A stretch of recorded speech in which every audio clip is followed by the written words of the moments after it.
For the best TV viewing experience, witness the coziest maroons, the most vibrant and brightest moons, the eeriest and darkest tombs, and radiant and vivid hues in any type of room with the Neo QLED and OLED TVs by Samsung. We're supposed to say Samsung, but that didn't rhyme, so you're welcome. Samsung, more wow than ever. Judy was boring. Hello. Then Judy discovered ChumbaCasino.com. It's my little escape. Now Judy's the life of the party. Oh, baby, mama's bringing home the bacon. Whoa, take it easy, Judy. The Chumba life is for everybody. So go to ChumbaCasino.com and play over 100 casino-style games. Join today and play for free for your chance to redeem some serious prizes. ChumbaCasino.com. No purchase necessary. Void where prohibited by law. 18 plus terms and conditions apply. See website for details.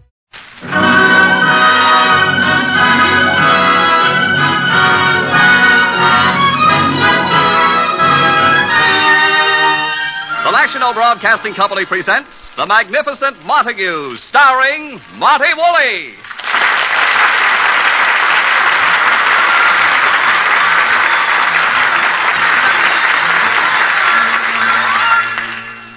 In 1926, reviewing Edwin Montague's great performance in King Lear, Burns Mantle referred to him as the Magnificent Montague. Edwin never forgave Burns Mantle for that understatement. Today, still happily married to his one-time leading lady, Lily Boehm, Edwin Montague courageously remains true to his conviction that he is the world's greatest actor. In the last 8 years, he's refused to act in any play in which he did not have the starring role. In the last 8 years, he's refused to be in any drama in which he did not have the privilege of rewriting and directing personally. In the last 8 years, he hasn't worked. But Edwin Montague knows that there will be a return of that golden era of the New York stage and Shakespeare. And when that time comes... By the way, the time right now is 2 in the afternoon, and we're in the Montague apartment.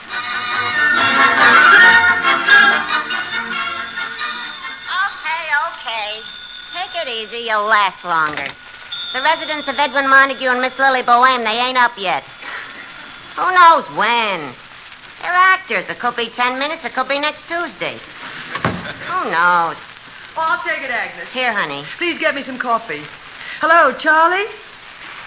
Well, I really haven't asked Edwin yet. You see... Now, wait, Charlie. I promise I'll ask him as soon as he gets up. And what's more, you can tell them he'll take the job. Yes. Goodbye. Here's your coffee, honey. Agnes, what do you think? My husband, Edwin Montague, is going to work. You're kidding. No. This is the end of one of the world's biggest non-profit organizations. Agnes, you'll see. He'll be easier to get along with.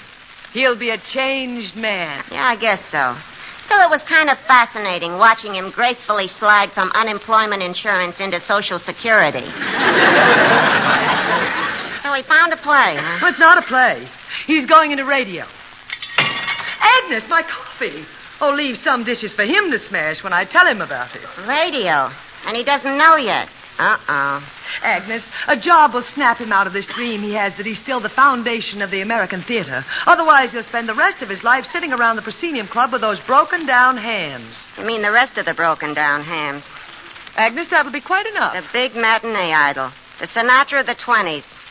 The way he lords it around this house. Agnes, stop. The great Montague. The great windbag. Stop. The big actor. And all the time it was you who had more acting talent than he ever hoped to have. Go on. You know what, honey? What? You're a bigger ham than he is. I never doubted it. Oh, now, please, Agnes, no fights with him this morning. Everything's got to go right. Did you get his imported kippers? I could only get the domestic kippers. Oh, well. They're the same, aren't they? Identical. They taste the same, smell the same, feel the same. Good. But he'll know the difference. I never seen such a lowlife who lives so high. Agnes, please. English kippers, British clothes, imported shoes. What's he trying to do, single-handedly pull England out of the red? Agnes, just this morning, don't say anything that will irritate him. He's up. Get his breakfast ready. He's doing his morning vocal exercises already. That means he's finished combing his beard. Oh, brother, he takes care of that beard like a chorus girl with her first mink. Now we'll start roaming the hills. I roam the hills.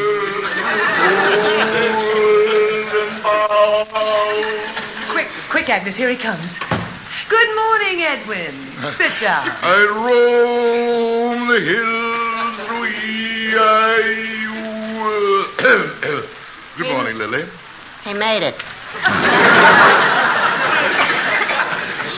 Good morning, Agnes. I see you got here this morning. I suppose you arrived by your usual means of transportation, a broom.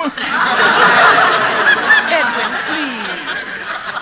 It's such a beautiful day, and I must say you look so dashing this morning, doesn't he, Agnes? Oh, I think he's a dream. Agnes. Agnes, my dear Agnes, it is a little early to start debating our respective beauty. All I can say is that after 25 years of having to look at your face before eating breakfast, there can be but one epitaph on my tombstone. Edwin Montague, he had a strong stomach. Please, no quarrels. Look, Edwin, Agnes fixed your breakfast just the way you like it. Well, there must be a first time. Here, Edwin, your raw egg and Worcestershire sauce, kippered herring, a broiled veal kidney, 2 mutton chops rare, and au gratin potatoes. The breakfast of champions. Excellent. Now, you go ahead and eat, Edwin. Oh, by the way, Charlie Foster telephoned this morning. He feels that he has at last found the most... What's the matter? Domestic kippers. Edwin! Domestic kippers, what is this place becoming? A white tower? This is another of Agnes's attempts to poison me. Look at that kipper. It looks awful. What do you think the kipper's thinking about, looking up at you? Now, listen, Miss Housemaid's knee of 19 or 2. If you... Edwin, we couldn't get imported kippers this morning. Now, will you please let me go on? Sorry, dear. Go on. How about Charlie, yeah? Now, I don't want you to be shocked. Shocked? Nothing could shock me after that excitement we had at the Proscenium Club last night. We had to drum Cecil Banks out of the organization. Oh, poor old Cecil. What did he do? We found out Cecil's going into radio. Radio? Yes, please don't make me repeat that word again. Cecil Banks, another deserter of the theater. I was up until 3 a.m, striking out all reference to him in my memoirs. Another name gone. Radio, better to dig ditches than that. Oh, now, what's this about Charlie Foster? Well, Edwin, Charlie Foster has a job for you. The starring role. I knew it. They finally found a Juliet for me. It's not Romeo and Juliet. It's not? Oh. No.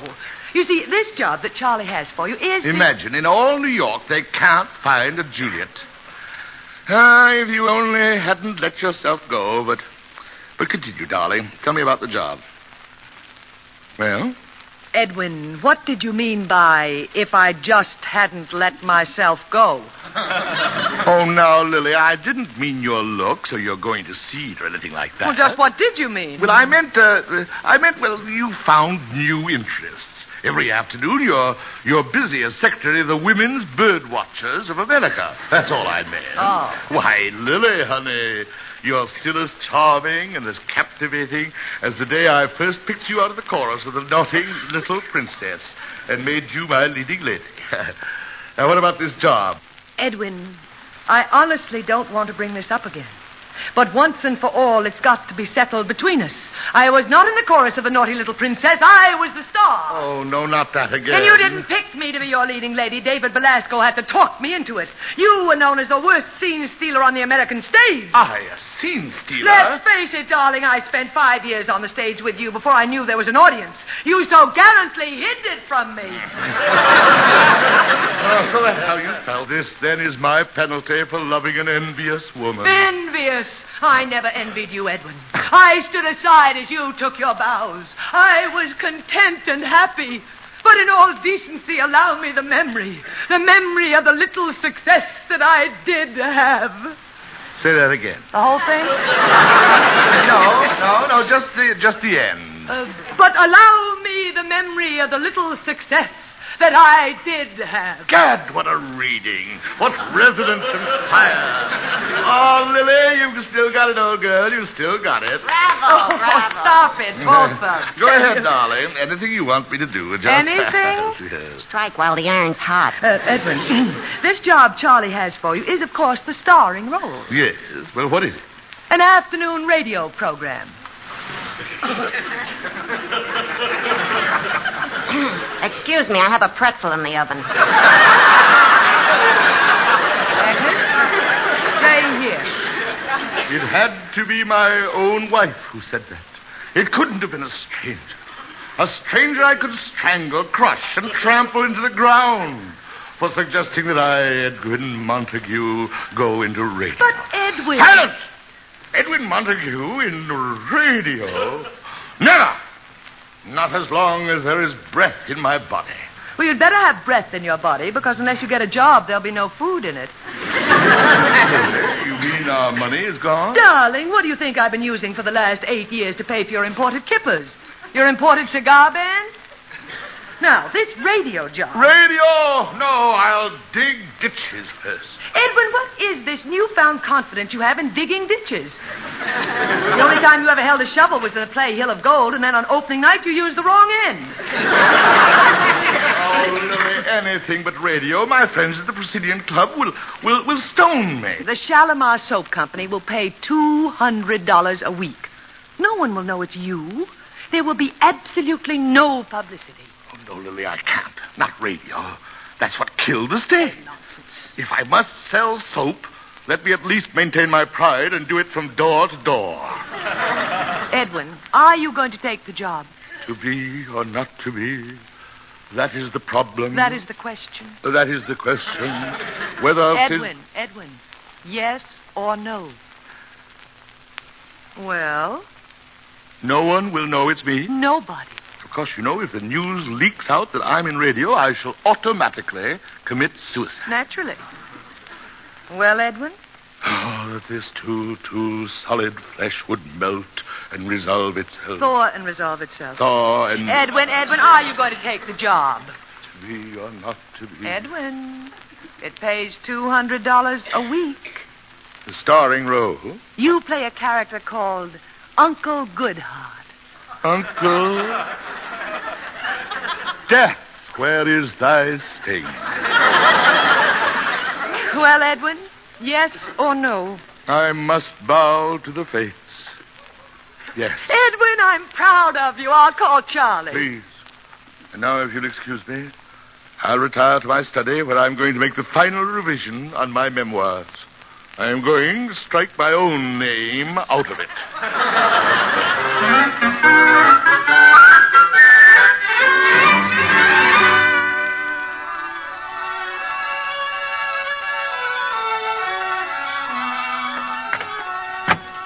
Have you the orange juice? Got it. Black coffee? It's all here. You're sure it's 8 o'clock? It's 5 after. You going to wake him up?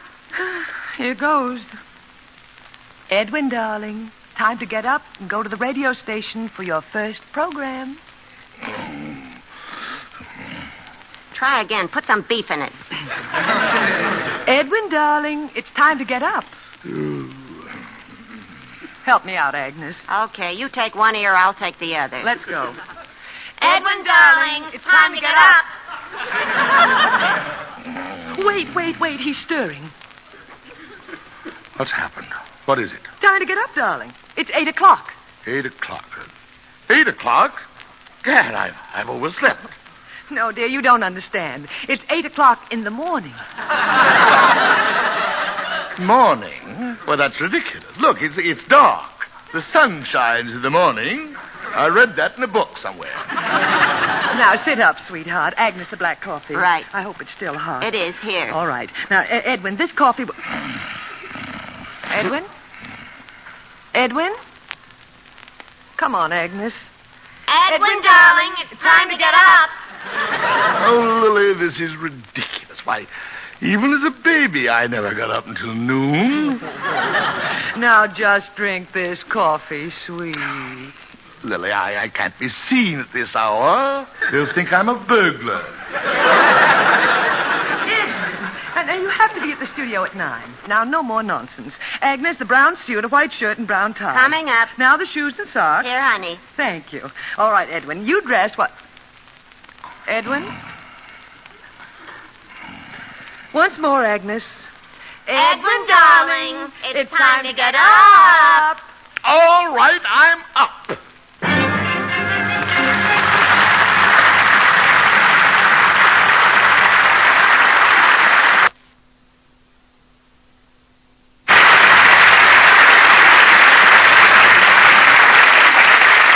Ladies and gentlemen, tonight is the night for the return of Duffy's Tavern. Your host will be the ungrammatical Archie, played by Ed Gardner.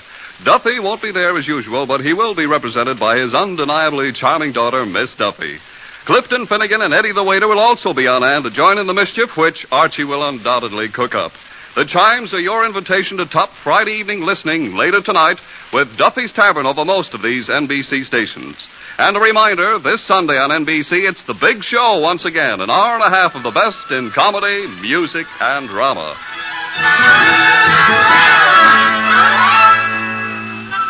And now let's listen to the Magnificent Montague at his first radio rehearsal. Hold it, cast.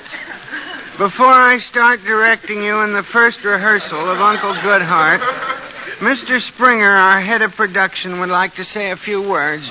Mr. Springer. Thank you, Mr. Zinzer. Ladies and gentlemen, I will be brief. Our sponsor is the Shalimar Soap Company. We go on the air directly opposite our biggest competitor's program, Aunt Agatha. Our program, Uncle Goodhart, must be a weapon. A weapon that will strike so hard, so true, that it'll wipe Aunt Agatha off the air lanes. It's up to you. Carry on. Okay, cast. Let's rehearse it right from the... Excuse me, but isn't this all a waste of time? A waste of time, Mr. Yes, Montague? before rehearsal, I'd like to take a few weeks to work out the character and sit with the writers and develop A few weeks to... Mr. Montague, this program goes on the air in half an hour. Half an hour? You mean every week I have... Every week. 5 times a week. 5 times? Oh, not with me, you don't. What am I, a jukebox? Mr. Montague, this is radio. What's up? Any trouble? Nothing, Mr. Springer. This is Mr. Edwin Montague, our Uncle Goodhart. How do you do? I was explaining certain things to Mr. Montague. He's new in radio. What? You in radio? Zinzer, for the leading role on a program as important as this, you use an unknown amateur? An unknown amateur? Why, you filthy little... Mr. Montague, this filthy little... this is Mr. Springer, the producer who... Zinzer, I demand... But, Mr. Springer, Mr. Montague is one of the great actors of the legitimate stage. It was a stroke of sheer luck to get him as Uncle Goodhart. Oh? Sorry I offended you, old man. Personally, I never go to plays. I always say, give me the movies. You see the best actors and they let you smoke in the balcony.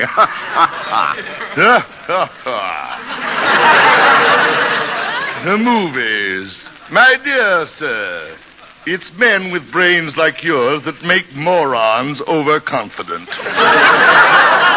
Rehearsal. Okay, cast, let's go. No music, just a dry run. Bartley and Melissa drive up. Sound.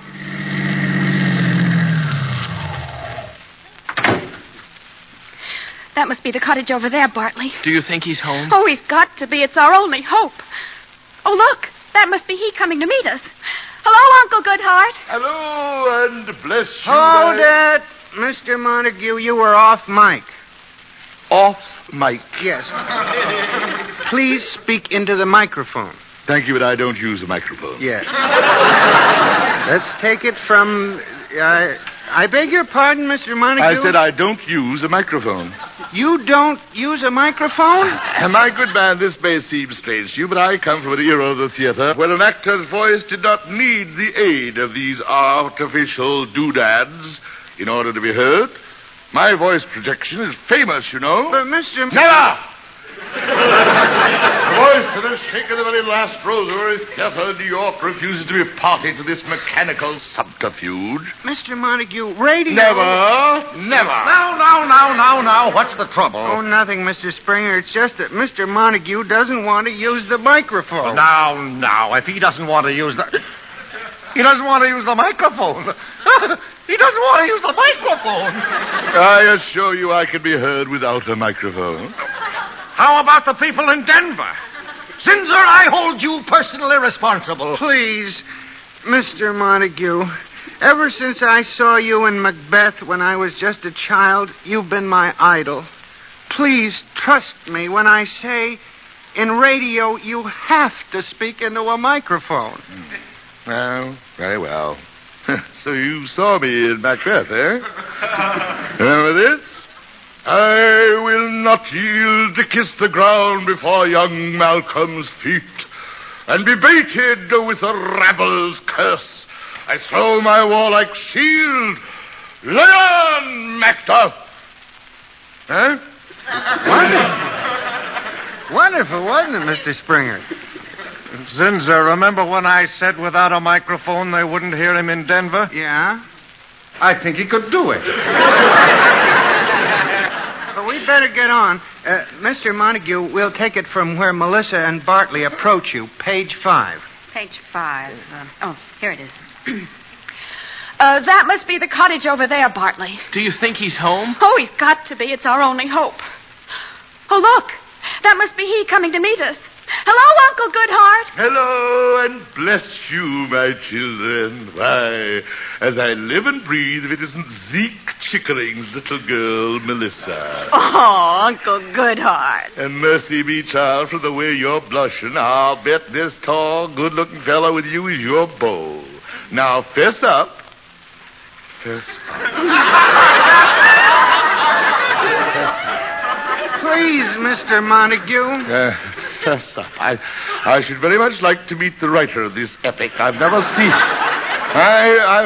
seen a 3-year-old operate a typewriter before. Please, Mr. Montague, we're trying to get a timing. Your line, Bartley. I am Bartley Boswell, Uncle Goodhart. Doc Boswell's son. Oh, Uncle Goodhart, something terrible has happened. Bartley and I can't get married. Now, come, child. We must look at the sunny side. Hold it! Mr. Montague, you'll have to speed that up a little. Speed it up.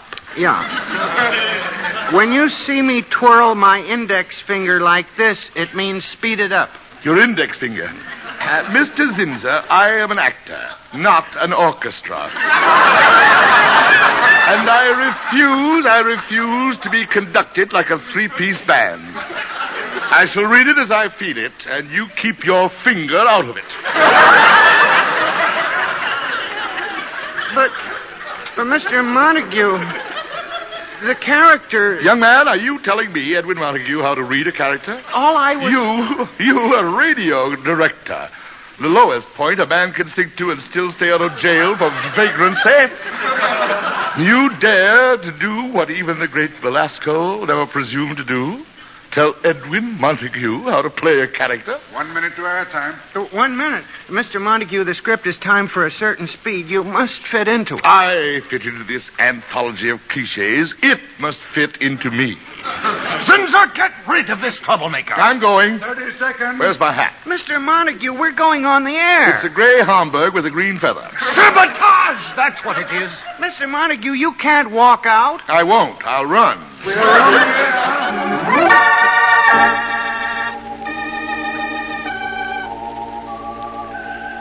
Shalimar Soap brings you Uncle Goodhart.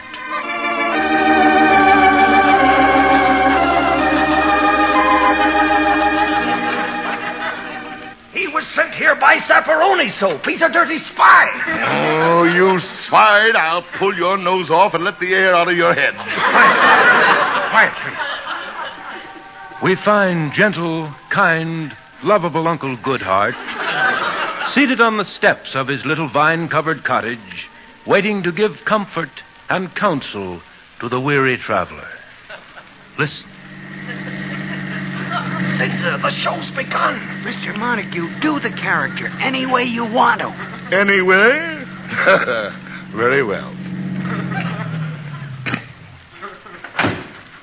That must be the cottage over there, Bartley. Do you think he's home? Oh, he's got to be. It's our only hope. Oh, look. That must be he coming to meet us. Hello, Uncle Goodhart. Your cue, Mr. Montague, your cue. Here's your script. Who needs a script? Hello and bless you, my children, why, as I live and breathe. If it isn't Zeke Chickering's little saber-toothed offspring, Melissa. And without a leash. Oh, no! I'll kill him! I'll shoot him down in cold blood! Why, Uncle Goodhart, you remember me. Only because you're absolutely impossible to forget. And who is this with you? This creature with the pre-shrunk head? I'm Bartley Boswell, Uncle Goodhart, the Doc Boswell's son. Oh, Uncle Goodhart, something terrible has happened. Bartley and I can't get married. Well, I don't know which one of you to congratulate first. Still, it would have been an extraordinary match. Get back, Mr. Springer. Let go of me, Zinsser. Let me at him.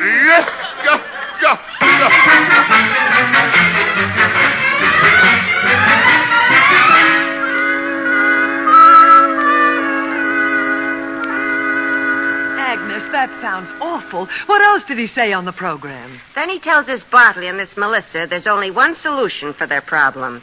Get married, buy a little home, move in, and turn on the gas. Turn on the gas? So help me.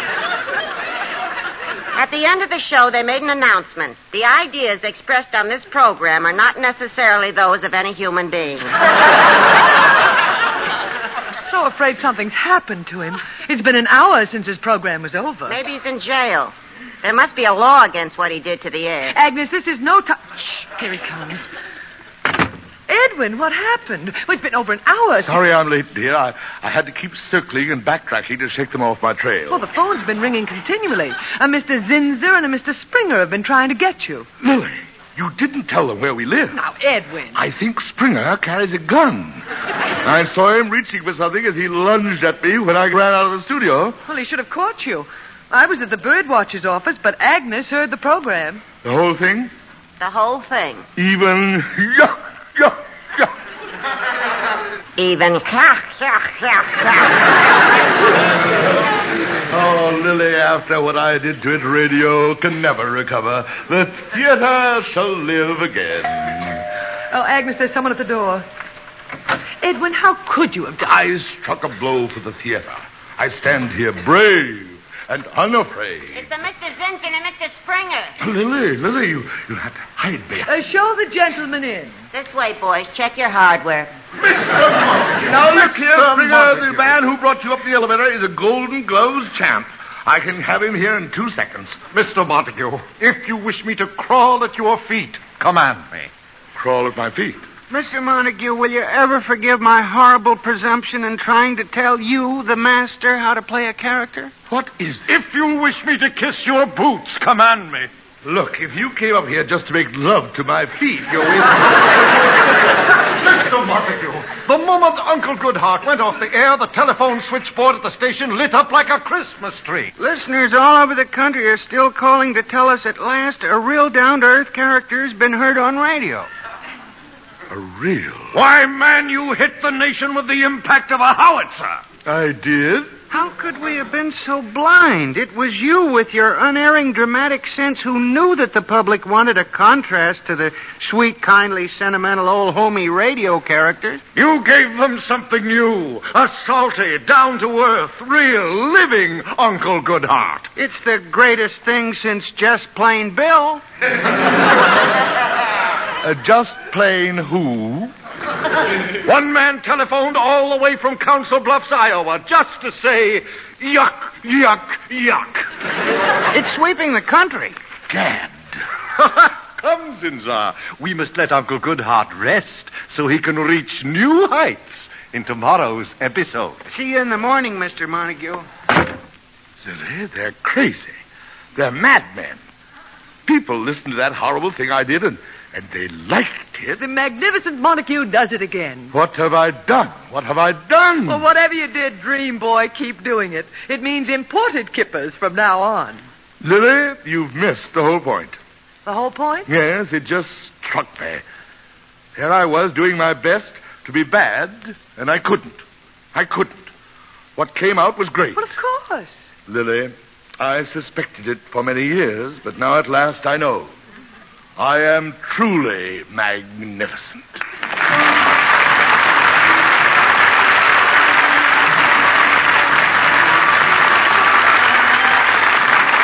Tune in next week and find out what happens when the Magnificent Montague and radio meet head-on. Remember, next week, same time, same station, it's the Magnificent Montague starring Monty Woolley, created and written by Nat Hiken.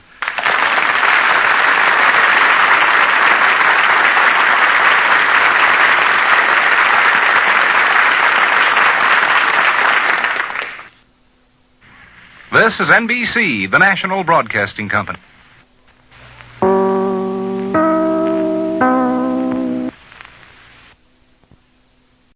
Lucky Land Casino, asking people, what's the weirdest place you've gotten lucky? Lucky? In line at the deli, I guess? Aha, in my dentist's office.